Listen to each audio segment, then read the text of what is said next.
Martin Luther King Jr. was killed tonight in Memphis, Tennessee, shot in the face as he stood alone on the balcony of his hotel room. He died in a hospital an hour later. Last night, he said this. I don't know what will happen now.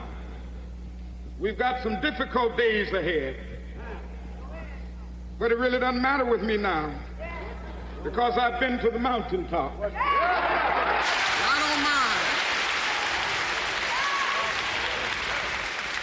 Like anybody, I would like to live a long life. Longevity has its place.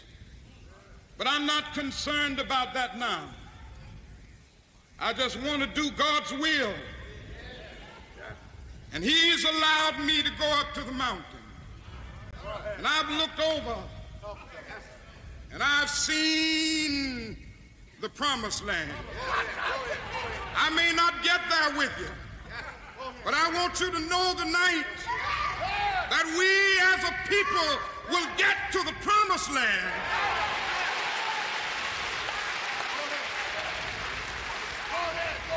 So I'm happy tonight. I'm not worried about anything. I'm not fearing any man. Mine eyes have seen the glory of the coming of the Lord.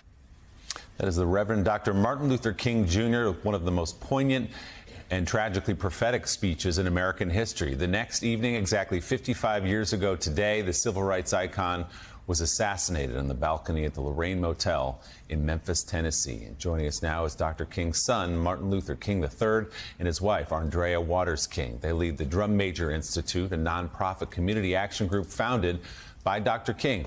Also with us here in New York, the host of MSNBC's Politics Nation, president of the National Action Network, Reverend Al Sharpton. Great to have you all with us. Good morning to you. Martin, I'll begin with you before we talk about the legacy and where we are today. You were a 10-year-old boy on this day 55 years ago. What are your memories? Well, my memories are not just really sketchy, but I thought I was dreaming when I first heard on the news, which would have been this evening at 7 o'clock, that my father had been shot, and later on learned that he died. I was hoping that it was a dream, but obviously it became very true. And I think the challenge today is 55 years later, what really is happening in our country. He taught us how to navigate through conflict without being destructive. We've lost civility in the political space, and he taught us how to engage, how to disagree without being disagreeable. And we've got to reintroduce that in our society. He often said we must learn nonviolence or we might face non-existence.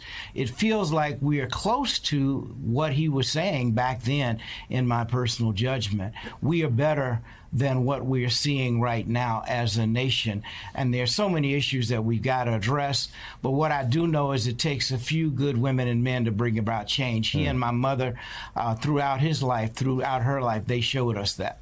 Arndrea, we were sitting around the set watching that speech the evening of April 3rd, and it just sends chills up your spine. It was like he had a vision. It was like he somehow knew what was coming the next day and was imploring everyone to carry on his work and to carry on his dream. So what is the state of that dream today here in 2023, 55 years after Dr. King's assassination? Well, you know, it's interesting because one of the things that I keep reflecting on, even as we were driving to the studio here and looking at the areas in which he grew up and just imagining, you know, him walking these streets. And the thing that keeps coming up for me is what could have been, you know, what could have been for Martin and his siblings and his family, what could have been for our daughter, his granddaughter, and also what could have been for our nation and our world. I do think that we, in a very real sense, are all dreams of the dreamer. And it really is now up to each one of us to continue to find our place within the King legacy, to find our place within the dream, and to truly, once and for all, realize the dream. Rev, you are one of the people who picked up on that dream, as he was imploring people to do on April the 3rd, 1968. So from where you're sitting, the issues that we face today, some that Dr. King couldn't even have foreseen, how are we doing with his dream? I think we have a long way to go, but I think that we should give credit to Dr. King and Mrs. King. They brought us a long way. You know, the fact that today, ironically, on the 55th marking of his assassination, Donald Trump, former president, is being arraigned by a black district attorney and investigated in Georgia by a black woman district attorney. That didn't automatically happen. That happened because of people like Dr. King. And I think what Martin and Arndrea and all of us have come behind is to try to continue that in the spirit of redemption. We are not rejoicing Donald Trump's being arraigned, but we are saying that everyone must be accountable.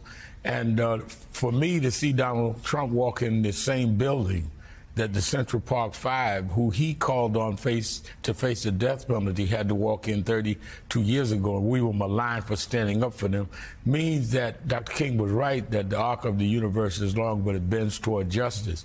So I think, as Arndrea said, we've got to continue a long fight that we may not even see the end like Dr. King did, but it's our job to keep the fight going. Next week at our National Action Network convention, which Martin and Arndrea is joining Vice President Harris and 9 members of the cabinet to continue to fight about civil rights and human rights.